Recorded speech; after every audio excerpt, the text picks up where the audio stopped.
मैं जितेंद्र कुमार सिंह आप लोगों का आपके अपने चैनल पे स्वागत करता हूँ। फ्रेंड्स, आज हम सीटेट यूपी टेट से संबंधित लगभग 1800 प्लस यानी 1800 से ज़्यादा क्वेश्चंस का जो है ये वीडियो लेकर चलेंगे। ये इसका फर्स्ट पार्ट होगा। इसको 2 और 3 पार्ट्स में हम जो है पूरा कंप्लीट करेंगे। इसमें सामाजिक अध्ययन के जितने भी जो है क्वेश्चंस आपके सीटेट यूपी टेट में प्री और सुपर टेट में पिछले पेपर्स में जो क्वेश्चन आए हैं उन्हीं पर आधारित आपका यह पेपर पूरा होगा, यानी उन्हीं पर आधारित जो है यह आपके एमसीक्यूज होंगे। तो चलिए स्टार्ट करते हैं। और सबसे पहले आप हमारे चैनल को सब्सक्राइब कर लें और सब्सक्राइब करके बेल आइकन दबा दें, जिससे जो है हम जैसे ही कोई नया वीडियो अपलोड करें तुरंत उसका जो है अपडेट आप तक पहुंचे। तो चलिए स्टार्ट करते हैं वीडियो। तो पहला हम जो है इतिहास पार्ट से यानी हिस्ट्री पार्ट लेकर चलते हैं। हिस्ट्री पार्ट से स्टार्ट करते हैं। चलिए देखते हैं। तो फर्स्ट क्वेश्चन है, अधोलिखित में से किस लेखक की पुस्तक से कश्मीर के 12वीं शताब्दी ईस्वी के इतिहास का विवरण प्राप्त होता है? जल्हड़ के, कालिदास के, कल्हड़ या बिल्हड़? तो इसमें जो है जो कश्मीर का जो है इतिहास है वो कल्हड़ की राज तरंगिणी से मिलता है। कल्हड़ की जो राज तरंगिणी बुक है उसमें जो है कश्मीर का इतिहास मिलता है। तो इसका आंसर 3 सही है। नेक्स्ट क्वेश्चन है, निम्नलिखित में से किसके लेखन की प्राथमिक दोत के रूप में किसके लेखन को प्राथमिक दोत के रूप में नहीं माना जा सकता है?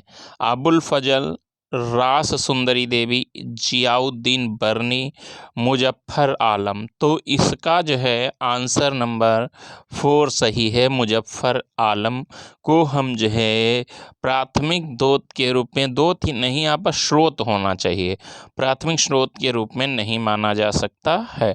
नेक्स्ट क्वेश्चन है, जातकों के विषय में निम्नलिखित कथनों में से कौन सा सही है? जातकों के बारे में जो है जो निम्नलिखित जो विकल्प जो दिए हुए हैं 4, इनमें कौन सा सही है? तो फर्स्ट है, इनकी रचना सामान्य लोगों द्वारा की गई है जिन्हें जैन साधुओं द्वारा लिखा गया है और उनका संकलन किया गया है। सेकंड है, इनकी रचना बौद्ध भिक्षुओं द्वारा की गई है जिन्हें सामान्य लोगों द्वारा लिखा गया है और उनका संकलन किया गया है। या इनकी रचना जैन साधुओं द्वारा की गई थी जिन्हें सामान्य लोगों द्वारा लिखा गया था और उनका संकलन किया गया है। या इनकी रचना सामान्य लोगों के द्वारा की गई थी जिन्हें बौद्ध भिक्षुओं द्वारा लिखा गया और उनका संकलन किया गया है। तो जातक कथाएं जो हैं ये बौद्ध धर्म से जो है संबंधित हैं, यानी बौद्ध भिक्षुओं के संकलन को जो है बौद्ध भिक्षुओं ने जो है जातक कथाओं का संकलन किया है। आगे क्वेश्चन नंबर 4 चलते हैं। कहते यदि आपको प्राचीन भारतीय इतिहास पढ़ाना प्रारंभ करना है तो निम्नलिखित स्रोतों में से किस स्रोत को प्रयुक्त करना गलत होगा? लघु चित्रकारी, शिलालेख, हस्तलिपियाँ, गुफा चित्रकारी? तो इनमें जो है भारतीय प्राचीन इतिहास को अगर पढ़ाना है तो हस्तलिपियों का प्रयोग हमें नहीं करना है। आंसर नंबर 3 सही है। नेक्स्ट क्वेश्चन, निम्नलिखित में से किसने अपनी कृतियों को शामिल करते हुए बाबा गुरु नानक की रचनाओं को गुरुमुखी में संकलित किया है? यानी गुरुमुखी में किसने जो है गुरु नानक की रचनाओं को संकलित किया है? तो इसका आंसर है गुरु अंगद। इसमें जो है ऑप्शन है गुरु अंगद, गुरु अर्जुन, गुरु तेग बहादुर, गुरु गोविंद सिंह। तो आंसर है गुरु अंगद। नेक्स्ट क्वेश्चन है, आईने अकबरी के विषय में निम्नलिखित में से कौन सा कथन सही है? आईने अकबरी, तो हम जो है केवल करेक्ट आंसर पढ़ते हैं। सभी आंसर अगर पढ़ेंगे सभी विकल्प तो जो है बहुत ज़्यादा समय लगेगा, वीडियो बहुत लंबा हो जाएगा। तो इसका आंसर जो है आईने अकबरी के विषय में कौन सा कथन सही है? 3rd नंबर सही है। यह अकबर के प्रशासन के विविध पहलुओं के विषय में संपन्न सांख्यिकीय विवरण प्रस्तुत करता है। आईने अकबरी। नेक्स्ट क्वेश्चन है BCE का तात्पर्य क्या है। BCE का तात्पर्य है बिफोर कॉमन एरा। आप लोगों ने लिखा देखा होगा BC और AD दो तरीके से सन के आगे लिखा हुआ देखा होगा, या तो AD लिखा होता है या BC होता है। तो BC का मतलब होता है बिफोर कॉमन एरा और AD का मतलब होता है एनो डोमिनी। नेक्स्ट क्वेश्चन है द्वितीयक दूत का उदाहरण है क्या है। तो इसका आंसर है 3, NCERT की इतिहास की पाठ्य पुस्तक। नेक्स्ट है नीचे दो कथन A और B भारतीय इतिहास के तिथियों के काल सामयिक वाद विवादों के संदर्भ में दिए गए हैं। तो इसमें कथन A आपका है हिंदू मुस्लिम ब्रिटिश जैसी कालावधि उपयुक्त है, क्योंकि शासकों का धर्म ही एकमात्र महत्वपूर्ण ऐतिहासिक परिवर्तन रहा है। कथन 2 है लंबी समय अवधि में घटित होने वाली ऐतिहासिक घटनाओं को निश्चित तिथियों और काल विभाजनों के अंतर्गत लाना समस्यात्मक है। तो इसमें जो है सही ऑप्शन बताना है, तो इसका सही ऑप्शन जो है थर्ड है। कहने का मतलब A और B दोनों सही, सॉरी A गलत है किंतु B सही है, यानी A जो कथन है हिंदू मुस्लिम ब्रिटिश जैसी कालावधि उपयुक्त है, यानी ब्रिटिश शासनकाल के बारे में है। तो ये जो है पहला कथन गलत है जबकि दूसरा कथन सही है। नेक्स्ट है भारत में आरंभिक मानों पर समझ के लिए निम्नलिखित में से किसे एक प्राथमिक स्रोत माना जा सकता है। तो इसका आंसर 3 होगा मध्य प्रदेश की शैल चित्रकला। नेक्स्ट क्वेश्चन है सबसे पुरानी पांडुलिपियां जो थीं किस पर लिखी गई थीं। तो सबसे पुरानी पांडुलिपियां जो है वो ताड़पत्रों पर लिखी गई थीं। नेक्स्ट क्वेश्चन जनजातीय लोगों के इतिहास के पुनर्निर्माण में निम्नलिखित में से कौन कथन गलत है। तो इसका आंसर देखते हैं। इसका आंसर होगा आपका फर्स्ट, यानी अधिकांश जनजातीय समूहों ने लिखित दस्तावेज रखा था। अष्टाध्यायी के लेखक आपको पता है कि पाणिनि है। नेक्स्ट क्वेश्चन स्थानीय समाचार पत्र के मौसम की जानकारी का संग्रह किस प्रकार का दूत है। तो यह द्वितीयक स्रोत है। नेक्स्ट क्वेश्चन है अभिलेखागार वह स्थान है जहाँ पर, अभिलेखागार क्या होता है। अभिलेखागार जो है ऑप्शन नंबर 3 सही है, ऐतिहासिक पांडुलिपियों तथा दस्तावेजों को रखा जाता है अभिलेखागार में। नेक्स्ट क्वेश्चन है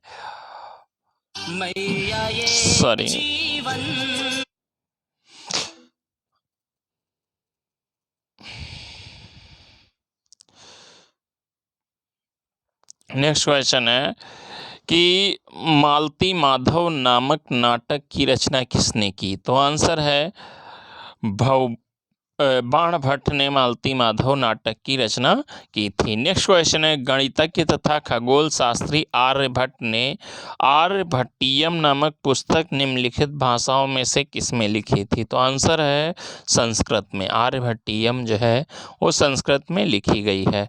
नेक्स्ट क्वेश्चन है संगम कविताओं में से किन 3 राजवंशों को मोबेनदार कहा जाता है। तो इसका आंसर जो है 4 नंबर हो जाएगा, यानी चोल चेर और Pandey. Just 1 minute friends.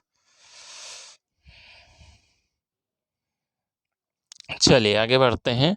Next question है क्वेश्चन नंबर 19 विनय पिटक एक ग्रंथ है जो अभिलेखित करता है किसका, बौद्धियों के नियम, यानी विनय पिटक में बौद्धियों के नियम जो है लिखे हुए हैं। नेक्स्ट क्वेश्चन है सुल्ताना का स्वप्न नामक कहानी की लेखिका इनमें से कौन थी। तो आंसर है रुकैया सखावत हुसैन। नेक्स्ट क्वेश्चन है एक शिक्षक भारत के विभाजन पर प्राथमिक दूतों पर आधारित एक कार्य योजना प्रोजेक्ट करवाना चाहता है, निम्नलिखित में से कौन सा प्राथमिक दूत नहीं है पूछ रहा है तो उपन्यास जो है प्राथमिक दो नहीं है। नेक्स्ट क्वेश्चन, ऋग्वेद के विषय में निम्नलिखित 3 कथनों पर विचार कीजिए और उत्तर चयन कीजिए। तो ऋग्वेद के विषय में जो है इसका ऑप्शन 2 सही। ऋग्वेद के विषय में जो है जो कथन है वही 3500 वर्ष पूर्व लिखा गया था। इसकी रचना प्राकृत में की गई है, प्राकृत भाषा में। इसमें 1000 से अधिक प्रार्थनाएं हैं। कौन सा सही है? तो इसका आंसर 2 सही है, यानी पहला गलत है, दूसरा और तीसरा सही है। नेक्स्ट क्वेश्चन है, सन 2012 में निम्नलिखित में से किस प्रकार सन 2012 को निम्नलिखित में से किस प्रकार लिखा जा सकता है? तो AD 2012 लिखा जा सकता है। AD का मतलब होता है एनो डोमिनी। नेक्स्ट क्वेश्चन है, किसी ऐतिहासिक वर्णन का चुनाव करते समय निम्नलिखित में से किस उद्देश्य पर विचार किया जाना चाहिए? तो इसका आंसर हो जाएगा कारणात्मक संबंध और निष्कर्ष स्थापित करना। नेक्स्ट क्वेश्चन है, पांडुलिपियों और अभिलेखों पर निम्नलिखित 2 कथनों A और B पर विचार कीजिए और सही उत्तर का चयन कीजिए। तो A कथन है, पांडुलिपियां प्रायः ताड़पत्रों अथवा भूर्ज नामक वृक्ष की छाल से विशेष तरीके से तैयार भोजपत्र पर लिखी जाती थी। यह जो है कथन A है, यह सही हो सकता है, पॉसिबिलिटी है, क्योंकि पांडुलिपियां ताड़पत्रों पर ही लिखी जा सकती थी। नेक्स्ट क्वेश्चन, अभिलेख पत्थर तथा धातु जैसी अपेक्षाकृत कठोर सतह पर उत्कीर्ण किए जाते हैं। जितने अभिलेख थे वो सब पत्थरों पर ही जो है उकेरे जाते थे। तो इसका मतलब जो है ये ऑप्शन भी सही है। तो इसमें पहला यानी A और B दोनों सही हैं, इस ऑप्शन सही होगा। चाणक्य के अनुसार अनेक विचार एक पुस्तक में लिखे गए जिसे जाना जाता है, तो इसे जो है अर्थशास्त्र के नाम से जाना जाता है। चाणक्य ने अर्थशास्त्र नामक ग्रंथ लिखा है। नेक्स्ट क्वेश्चन है, विनय पिटक ग्रंथ निम्नलिखित में से किससे संबंधित है? तो विनय पिटक यह बौद्ध संघ के नियमों से संबंधित है। नेक्स्ट क्वेश्चन, हाइगियोग्राफी संबंधित है। हाइगियोग्राफी किससे संबंधित है? संत के जीवन लेखन से हाइगियोग्राफी संबंधित है। नेक्स्ट क्वेश्चन है, इतिहास में तिथियों के साथ BCE प्रयुक्त होता है, इसका तात्पर्य है? तो इसका तात्पर्य हो जाएगा बिफोर कॉमन एरा। तो इसका सेकंड सही होगा आंसर। नेक्स्ट क्वेश्चन, आर्यभट्ट के राजा हर्षवर्धन के दरबारी कवि बाणभट्ट ने उनकी जीवनी हर्षचरित्र निम्नलिखित में से किन भाषाओं में लिखी है, यानी कौन सी भाषा में हर्षचरित्र लिखी है? तो आंसर है संस्कृत में हर्षचरित्र लिखी है। नेक्स्ट क्वेश्चन है क्वेश्चन नंबर 31, कहता है मैं किसमें प्राचीन शैली चित्रकला मिलती है, यानी किसमें जो है प्राचीन शैली चित्रकला मिलती है? तो आंसर है मध्य प्रदेश तथा उत्तर प्रदेश में प्राचीन शैल कला चित्रकला मिलती है। नेक्स्ट क्वेश्चन, भारतीय पुरातात्विक सर्वेक्षण के प्रथम सर्वेयर जनरल थे, कौन थे? तो अलेक्जेंडर कनिंघम थे। नेक्स्ट क्वेश्चन है, त्रिपिटक ग्रंथ किस धर्म से संबंधित है? त्रिपिटक जो है बौद्ध धर्म से संबंधित है। नेक्स्ट क्वेश्चन है, इतिहास हमारे संपूर्ण भूतकाल का वैज्ञानिक अध्ययन तथा लेखा जोखा है, ये कथन किसका है? तो ये प्रोफेसर घाटे का यह कथन है। नेक्स्ट क्वेश्चन है, निम्नलिखित में से अर्थशास्त्र का संबंध किससे है? तो अर्थशास्त्र का संबंध जो है यहाँ पर राजनीति से। वैसे अर्थशास्त्र जो विज्ञान होती है उसका संबंध धन से होता है, लेकिन अर्थशास्त्र जो एक जो है शायद चाणक्य द्वारा लिखित जो है ग्रंथ है, जो है राजनीति से संबंधित है। नेक्स्ट क्वेश्चन है, किताब उल हिंद नामक पुस्तक किसकी रचना है? तो आंसर है अल-बरूनी की रचना है किताब उल हिंद। नेक्स्ट क्वेश्चन, पंच सिद्धांतिका के रचयिता कौन थे? तो आंसर है बारहमीर पंच सिद्धांतिका के रचयिता थे। नेक्स्ट क्वेश्चन, नाथ साहित्य का संबंध किससे है? तो आंसर है बंगाली से। नेक्स्ट क्वेश्चन है, आईने अकबरी की विषय वस्तु है, क्या है?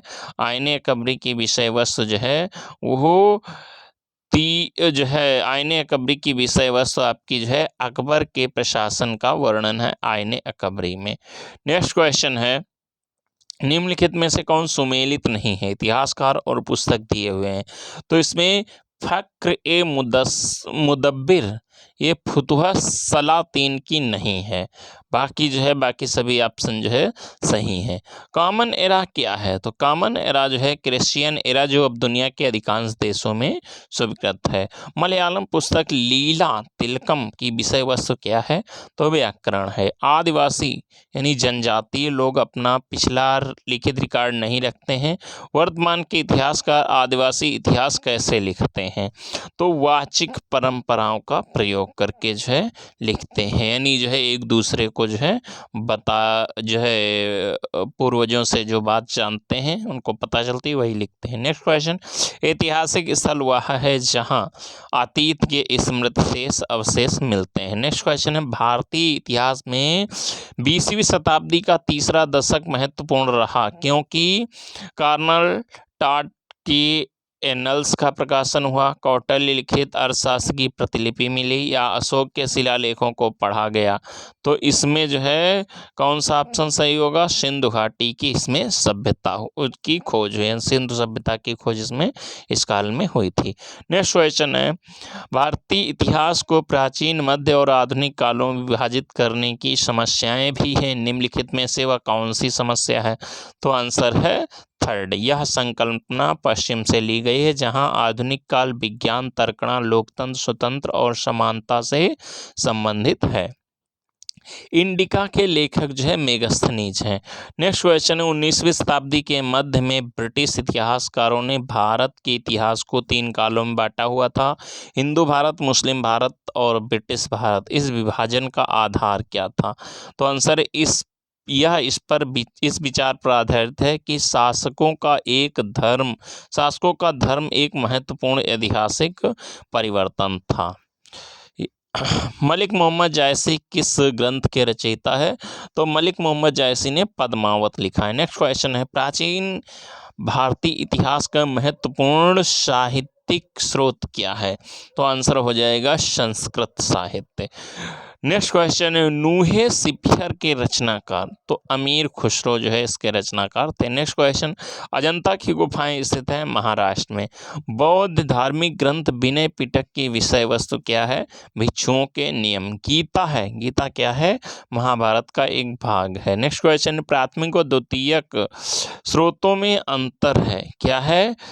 कि प्राथमिक स्रोत व्यक्ति से, सूचना काल से और अध्ययन किए जाने वाले विचारों से गहन संबंध रखता है। नेक्स्ट क्वेश्चन, राष्ट्रीय अभिलेखागार अवस्थित है कहाँ? नई दिल्ली में। महाभारत के लेखक कौन थे? वेद व्यास। शाकुंतलम किसने लिखी है? अभिज्ञान शाकुंतलम कालिदास ने लिखी है। नेक्स्ट क्वेश्चन, निम्नलिखित में से कौन सा कथन प्राचीन हस्तलिपि के संदर्भ में सही नहीं है? यह भी जरूर ध्यान रखना कि क्या कह रहा है। तो ये ताड़पत्रों पर लिखी होती थी, ये जिस काल को प्रदर्शित करती थी उस काल के लिए मुख्य स्रोत थी। कुछ हस्तलिपियाँ पत्थर या धातु पर उकेरी गई, ये सब सही है। ये नहीं सही है थर्ड, कि वे हस्तलिखित हैं और उसके बाद मुद्रित की गई हैं, ये जो है गलत है आपका। नेक्स्ट क्वेश्चन, मौलिक इतिहास को लिखने के लिए निम्नलिखित में से कौन सा स्रोत सामग्री नहीं है? तो आंसर है 3। एक विद्वान जो वर्तमान शिक्षा व्यवस्था पर बात करता है, यह जो है सामग्री नहीं है। निम्नलिखित अगला है क्वेश्चन नंबर 61, कहता अधोलिखित में से कौन सी ताम्र पाषाणिक ग्रामीण संस्कृति प्राचीनतम है? तो आंसर है आहार संस्कृति। नेक्स्ट क्वेश्चन, निम्नलिखित में से कौन सा कथन प्रशस्ति के बारे में गलत है? तो आंसर है सेकंड, प्रायः राजा इन्हें स्वयं लिखा करते थे, ये गलत है। नेक्स्ट क्वेश्चन है, हड़प्पा सभ्यता का पतन कैसे हुआ? ऐसा लगता है कि शासकों का नियंत्रण समाप्त हो गया था, या जंगलों का विनाश हो गया था, या सभ्यता के पूरे क्षेत्र में बाढ़ आ गई थी, या संभवतः नदियाँ सूख गई थी। इसमें से सही का चयन करना है। तो इसमें से ऑप्शन पहला सही, यानी ए बी डी सही है, सी गलत है इसमें। हम यह आज कैसे जानते हैं कि पाषाण युग में भारत में शुतुरमुर्ग होते थे? तो ये जो है महाराष्ट्र के पटने पुरा स्थल से शुतुरमुर्ग के अंडों के अवशेष मिले हैं। नेक्स्ट क्वेश्चन है, मानव इतिहास में निम्नलिखित में से कौन सी अवधि सबसे लंबी है? तो आंसर है पुरा पाषाण काल सबसे लंबी अवधि है। नेक्स्ट क्वेश्चन है, निम्नलिखित का मिलान कीजिए। नर्मदा नदी, आरंभिक गणतंत्र, वज्जी, आखेट और संग्रह। तो इसमें जो है आपका सही ऑप्शन जो होगा सेकंड होगा, यानी जो दूसरा है वो पहले से, पांचवा तीसरे से और उसके बाद चौथा, यानी सीरियल इनका लगाना है। तो सीरियल जो है पहले दूसरा आएगा, फिर पहला, फिर पांचवा, फिर तीसरा, फिर चौथा, ये सीरियल होगा। नेक्स्ट क्वेश्चन है, भारत में निम्नलिखित राज्यों में से किस एक राज्य में हड़प्पा के नगर सबसे बड़ी संख्या में मिले हैं? तो आंसर है गुजरात में। निम्नलिखित कथनों ए और बी को पढ़िए और सही उत्तर का चयन कीजिए। ए है, मेहरगढ़ पाकिस्तान के बोलन दर्रे के पास एक उपजाऊ मैदान में स्थित है। और बी है, यहाँ खेतों और पशुपालन के साक्ष्य पाए जाते हैं। तो इसमें आंसर 4 यानी ए और बी दोनों सत्य हैं। नेक्स्ट क्वेश्चन है क्वेश्चन नंबर 69। फ्रेंड्स 70 तक क्वेश्चन कवर करेंगे, इसके बाद हम अगले वीडियो में आगे बढ़ेंगे 70 के बाद। नेक्स्ट क्वेश्चन 69 का, निम्नलिखित में से कौन सा स्तर प्रागैतिहासिक चित्रकला के लिए प्रसिद्ध है? तो आंसर है 3, भीमबेटका। नेक्स्ट क्वेश्चन, ऋग्वेद मूल रूप से निम्नलिखित में से किस भाषा में रची गई थी? ऋग्वेद। तो आंसर है 3 यानी संस्कृत में। तो 70 तक क्वेश्चन हो गए हैं, इसके आगे हम अगले वीडियो में कवर करेंगे क्योंकि वीडियो बहुत लंबा हो रहा है। अगर आपको जो है वीडियो समझ में आया हो तो लाइक करें, अगर अच्छा लगा हो वीडियो, चैनल को सब्सक्राइब करें और जो है अपने दोस्तों तक भी इसको शेयर करें। वीडियो देखने के लिए बहुत बहुत धन्यवाद। और हाँ, अगर आप जो है चाहते हैं कि हम आगे वीडियो बनाएं या कोई आपका वीडियो से संबंधित सुझाव है तो आप कमेंट बॉक्स में हमें बता सकते हैं। वीडियो देखने के लिए आपका धन्यवाद।